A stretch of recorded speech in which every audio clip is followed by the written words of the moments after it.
les sujets d'Amérique du Nord sont tombés, les sujets des centres étrangers d'Europe tombent à leur tour. Pour nos élèves de métropole, la menace du bac se précise. Bon, je sais pas ce que j'ai tenté, une entrée en matière dramatique pour pas grand-chose. Donc, c'est un Où est l'arnaque. Je rappelle le concept de la série de vidéos. Il s'agit pour moi de résoudre ici cet exercice, bon, quasi entièrement, enfin, c'est un morceau de bac, du bac, je sais pas si, oui, si, général quand même, j'allais dire S encore, épreuve de spécialité mathématique, 2024, centres étrangers, jour 1.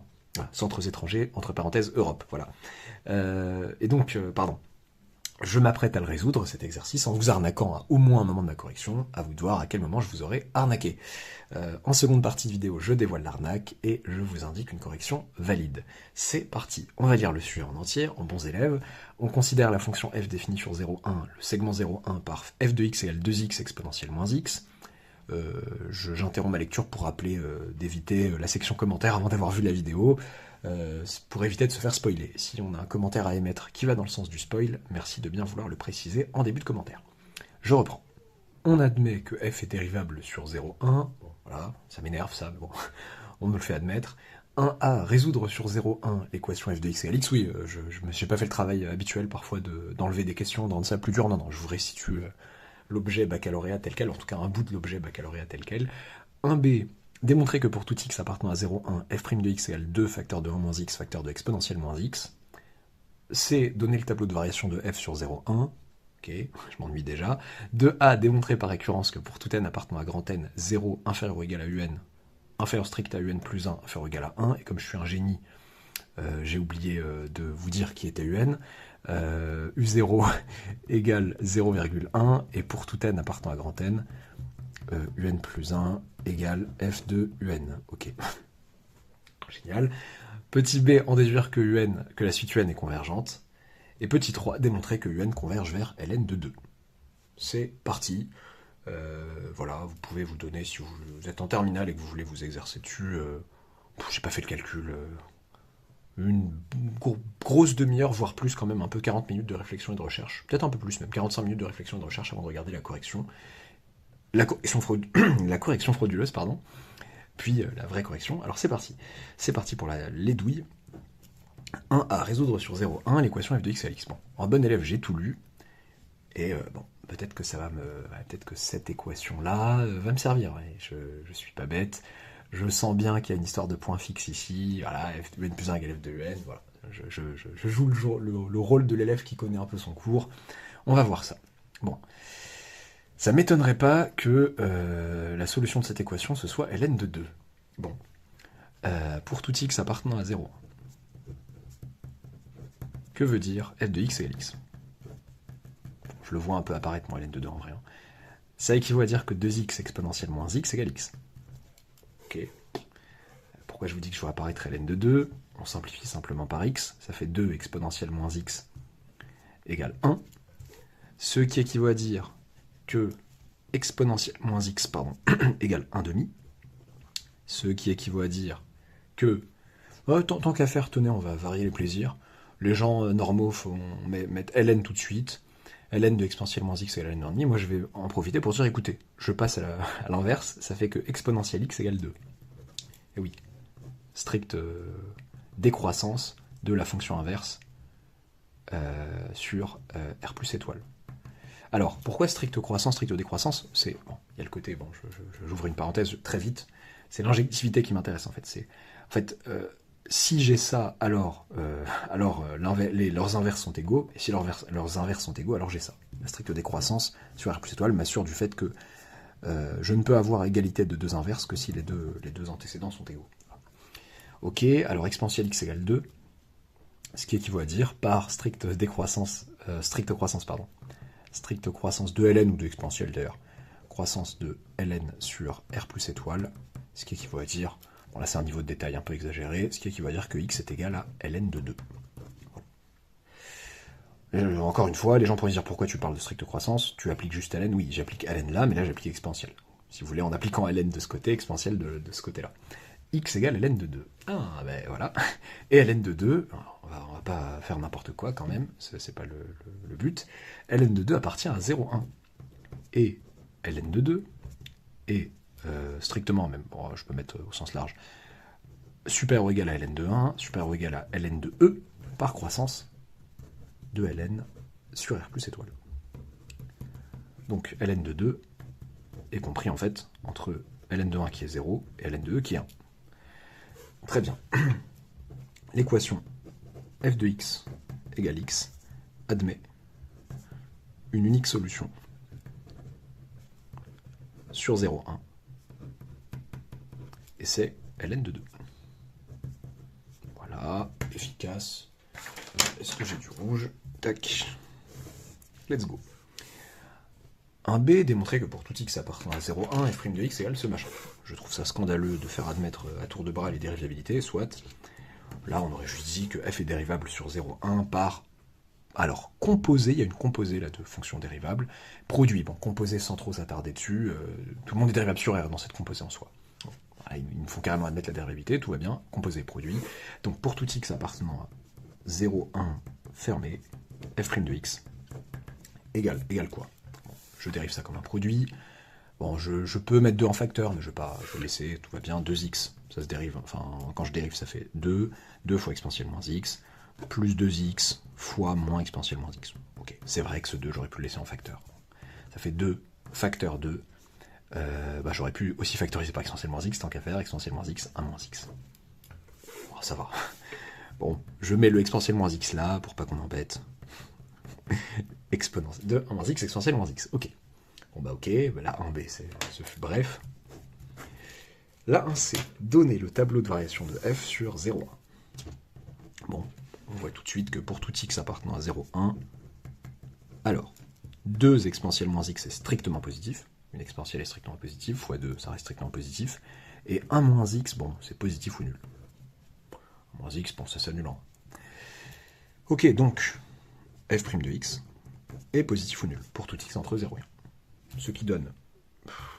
Est-ce que je respecte ce tableau de variation au point de tourner la page pour lui? Certainement pas. Il me demande le tableau de variation, je peux m'amuser à mettre un plus pour f', si vous voulez, mais je ne vais pas le faire. F, hop, tableau de variation de f. C'est réglé, f est croissante entre 0 et 1, et ils disent pas complet, bon, f de 0, ça me fait 0, et f de 1, 2 fois 1 exponentielle moins 1, ça fait 2 exponentielle moins 1. 0, 2, exponentielle moins 1. On dirait que ça continue en bas. On s'en fiche. Donner le tableau de variation, c'est réglé. Démontrer par récurrence que pour tout n appartenant à grand n, 0 plus petit ou égal à un, plus petit strictement que un plus 1, plus petit ou égal à 1. Moi, blasé, comment ça? U0 égale 0, 1, pour tout n appartenant à n, un plus 1 égale 2n. Ok. Bon, par récurrence, voilà. Ils ont tout dit. Le plaisir qu'il pouvait y avoir, c'est de réfléchir à comment montrer la chose. Bon, il vous ôte ce plaisir, et apparemment vous êtes d'accord. Les terminales, ça vous dérange pas. Soit. Qu'est-ce que vous voulez que je vous dise? Alors, bon ok, montrons par récurrence, pardon, si tu pouvais arrêter d'être flou, ça m'arrangerait, merci. Montrons par récurrence que pour tout n appartenant à grand n, la propriété Pn, puisque ça vous amuse de mettre des Pn, bon ça va en vrai, j'ai plus ça, 0 plus petit ou égal à un, plus petit strictement que un plus 1, plus petit ou égal à 1, est vrai. Initialisation, c'est encore flou. T'abuses. Bon, je me permets d'abréger initialisation, hérédité, conclusion. Initialisation, donc pour n égale 0, puisqu'on me demande de le montrer pour tout n, appartenant à grand n. Pour n égale 0, bon il faut calculer il faut avoir U0, enfin calculer U1 et voir si tout ça est vrai. Donc U0 égale U0 égale 0,1, pardon. U1 c'est égal à f de U0, donc ça fait 2 fois 1 moins U0 exponentielle de moins U0. Ça fait donc 2 fois... pardon. Qu'est-ce que je raconte? Ouais, là je... Une arnaque non voulue. U1 c'est 2, je voulais dire fois, et là j'ai eu un petit doute sur F. Ouf, ça tout va bien. Que je fasse pas une arnaque non voulue. F de 0 c'était 0, et j'ai bien pris, l'arnaque que j'aurais pu faire, ça aurait été sympa, j'y ai pas pensé, tant pis, c'est de prendre l'expression de f' pour calculer. Non, c'est bien l'expression de f que j'ai prise là. Ok, tout va bien. Donc U1, c'est 2 fois, on a dit, 1 moins... non, alors non, arrête de t'entêter. C'est U1, c'est 2 fois U0, donc f de x, c'est 2x exponentielle moins x, donc 2 fois U0 fois exponentielle de moins U0. U1, ça fait donc 2 fois 0,1 fois exponentielle de moins 0,1. Ça fait 0,2 exponentielle de moins 0,1. Bon, calculatrice, je ne l'ai pas sur moi. Vous donnez une valeur approchée et vous dites... enfin, bon, là, c'est pas... Si vous dites que c'est une douille, tant mieux pour vous. D'où 0 plus petit ou égal à U0, plus petit strictement que U1. Bon, vous calculez et ça doit faire 0... je me souviens plus, j'avais regardé... calculatrice, ça fait 0, entre 0,1 et 0,2. Mais c'est environ 0,14, j'ai peur de l'écrire et de dire un truc faux. Mais en tout cas, vous avez ça, et je vois pas un moyen simple et marrant de tout de suite d'établir que c'est plus grand que ça, à moins d'encadrer ln de 2, des bêtises comme ça. Pas la peine. Alors, on ne vous demande pas tant d'acharnement pour un truc aussi simple à la calculatrice. Alors, ok, donc P de 0 est vrai. P de 0 est vrai. Ok, super. Et ensuite, hérédité. Supposons que pour un certain n, ceux qui mettent k, bah mettez k, hein, si vous avez l'habitude, appartenant à grand n, p de n soit vrai. Après, je mange mes r, c'est bizarre, c'est-à-dire que 0 plus petit ou égal à un, plus petit ou égal à un plus 1, plus petit strictement que n plus 1, pardon, petit ou égal à 1, et montrons pn plus 1. C'est-à-dire, c'est qui pn plus 1 ? Bah, c'est-à-dire que 0, plus petit ou égal à un plus 1, plus petit strictement que un plus 2, plus petit ou égal à 1. Bon.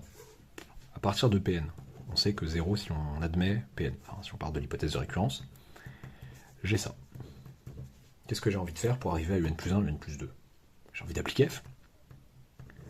Et je sais que f est croissante. Je me rappelle de ça. Sur 0. Ça tombe bien, tous mes larrons sont entre 0 et 1. Pardon, j'ai mal montré, ici, je voulais dire. D'où f de 0 inférieur ou égal à f de un, on conserve le sens des inégalités, inférieur strictement à f de un plus 1, inférieur ou égal à f de 1. Ok, f de 0 c'était 0, f de un c'est un plus 1, f de un plus 1 c'est un plus 2, et f de 1 c'est 2 exponentielle moins 1, qui est bien inférieur, en fait inférieur ou égal au sens large si vous voulez, à 1 en fait. Pourquoi ? Parce que exponentielle de moins 1, c'est inférieur ou égal à 1 demi, car moins 1 est inférieur à moins ln de 2, bah j'abuse. En fait, j'aurais pu dire aussi que E était supérieur ou égal à... je me perds. Exponentielle moins 1, je préfère rester comme ça, inférieur ou égal à 1 demi, car moins inférieur, car 1 est supérieur ou égal à ln de 2, parce que 1 c'est ln de 2. Voilà, et croissance de ln, et blablabli, et blablabli. Ok, tout va bien, sinon calculette, mais bon. Là, il y avait moyen de faire ça. Ok, nickel. Bon, donc, faut pas s'inquiéter du fait que j'ai pas tout de suite 1 dès le début. Je majore par 1. Donc P de n plus 1 est vrai. Ok. Pn implique Pn plus 1. Si je suppose que Pn est vrai, Pn plus 1 est vrai pour un certain n. Conclusion, pour tout n appartenant à grand n, P de n est vrai. IE, pour tout n appartenant à grand n, eh bien, 0 plus petit ou égal à un, plus petit strictement que un plus 1, plus petit ou égal à 1. Bon, bah ça c'est riche en infos. Il me semble en tout cas. Est-ce que je fais semblant de souligner ? Allez, pour le plaisir. Hop. En déduire que un est convergente. 3b. Bon, voilà, 3a, qu'est-ce qu'on a vu ? un croissante et majorée par 1, CF3a. Donc la 3a me donne les deux en one shot. Donc, d'après le théorème de convergence monotone, si vous ne l'avez pas appelé comme ça cette année, c'est pas grave, vous n'êtes pas obligé de donner un nom, mais c'est mieux si vous avez un nom. Enfin, c'est plus simple pour vous, c'est plus rassurant. D'après blablabla, on a l'impression d'être protégé par voilà, le théorème de convergence monotone ici. Eh bien, un converge. Alors, attention, pas dire vers 1, bien sûr que non. Je ne sais pas, mais vers un réel L, compris entre 0 et 1. Puisque tous les termes de ma suite sont compris entre 0 et 1 au sens large. Ok, bon bah c'est cool. Bam. 3. Comment ça se fait que je sois à la 3B et que la prochaine soit la 3? Il y a un problème quelque part de numérotation. Ça fait partie des arnaques, non, c'était 2A. Donc 2B ici, bien sûr. Ok, puis question 3. Démontrer que UN converge vers Ln de 2. Bon bah, sans surprise. UN converge vers L appartenant à 0, 1. Pour tout n appartenant à grand N, UN plus 1 égale f de UN. La fonction f est continue, car dérivable, parce qu'on m'a fait admettre qu'elle était dérivable, sur 0,1. Donc, encore une fois, d'après un théorème, si vous n'avez pas de nom, c'est pas très grave. Bon, certains l'appellent le théorème du point fixe, parce qu'il y a beaucoup de théorèmes de point fixe. D'après le théorème du point fixe, L est solution de l'équation f de x égale x. Et je rappelle que L appartient à 0,1. Bon, je crois que les choses sont dites. Qui est l'unique solution sur 0,1 de l'équation f de x égale x? C'est ce qu'on avait trouvé. Ce qui nous rassure sur le fait de ne pas avoir fait n'importe quoi. Donc, CF1A, L égale Ln de 2. Boum. Et tout est bien qui finit bien. Bon, où est-ce que je vous ai arnaqué? Bon, j'ai commencé un peu fort avec un truc classique. Ouais, je me permets parfois des arnaques classiques comme ça. Voilà, vous dites, enfin, si vous êtes d'accord avec moi pour la 1A, l'équation f de x égale x admet comme unique solution Ln de 2 sur 0,1. Moi j'ai une question à vous poser. Donc f de x égale x, ça veut dire ça. Hein. J'ai une question à vous poser. Prenez x égale 0. 2 fois 0. Strictement aucun. Aucun. Bon, nous en avons doublé le nombre. Ça fait 2 fois 0.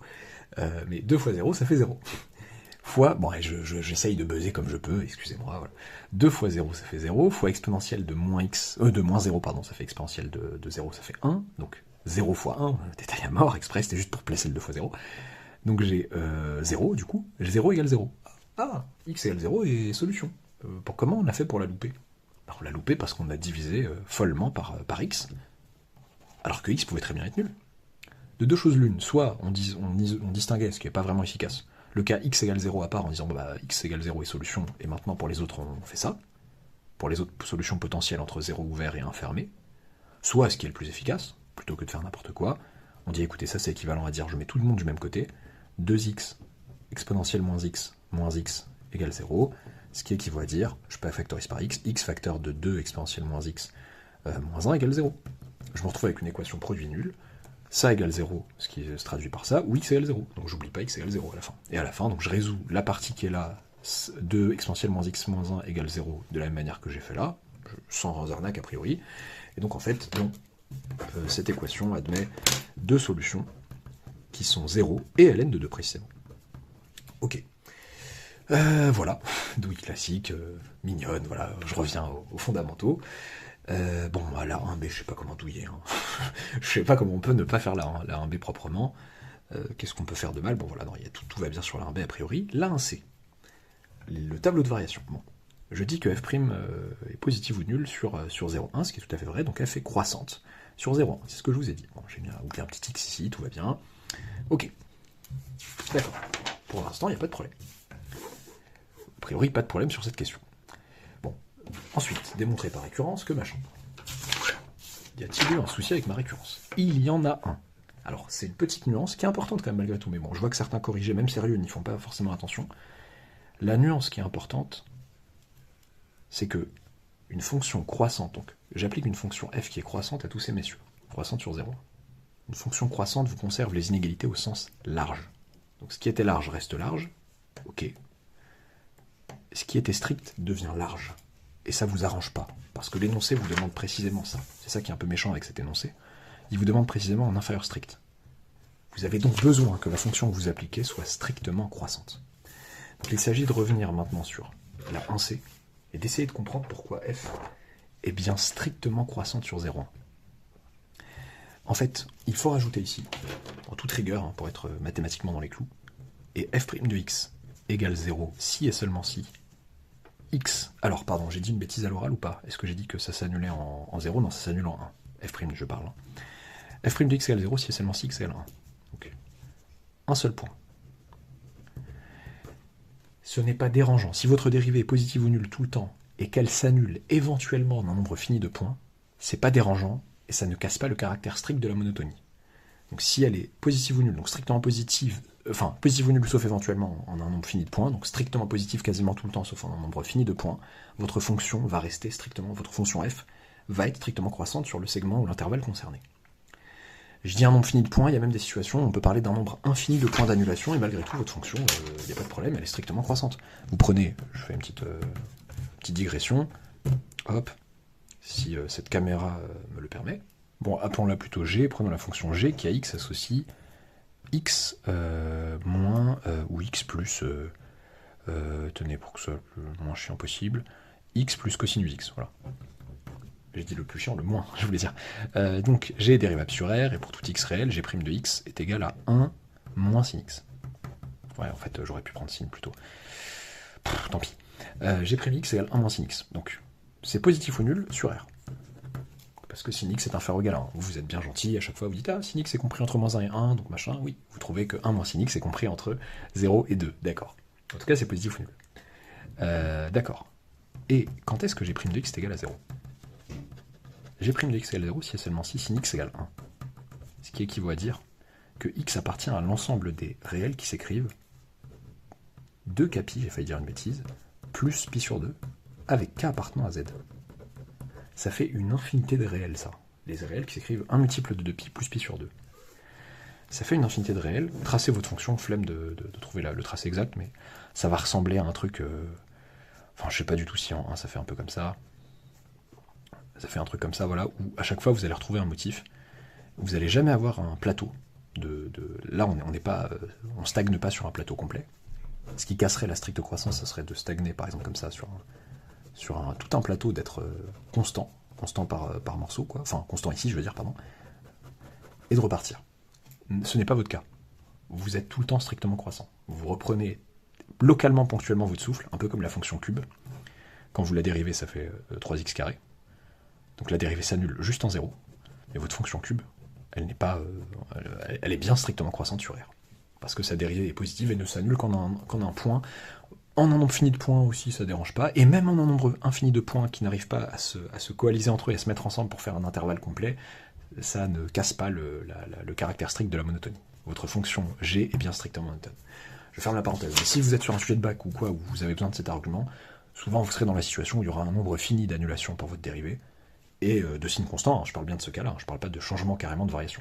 Si votre dérivée est positive et ne s'annule qu'en un nombre fini de points, vous pouvez garder le caractère strict de votre monotonie, ce dont vous avez parfois besoin, bon là, vous en avez besoin ici, vous en aurez parfois besoin, enfin souvent besoin pour des histoires de corollaire de TVI.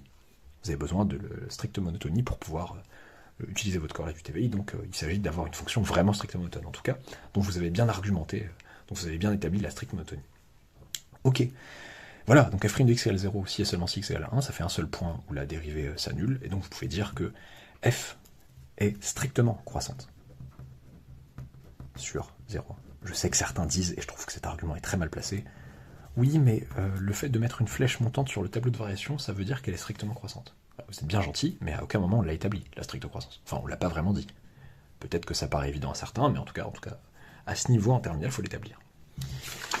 Ok, du coup, bon, bah, c'est ça qui permet effectivement de dire, voilà, j'applique f, qui est strictement croissant du coup, et je conserve le sens de l'inégalité.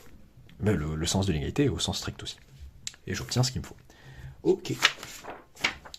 Bon, après, le fait... C'est ça, la 3, j'ai malicieusement dit, voilà, ça nous rassure, etc. Bah oui, bah, c'était cool d'avoir juste ln de 2, mais nous, on a deux solutions. Dans la 1A, si on l'a traité correctement, L égale ln de 2 ou L égale 0. Donc on n'a pas fini. Et il faut écarter le fait qu'elle soit égale à 0. Bon, nous on sait que UN est croissante et que U0 égale 0,1.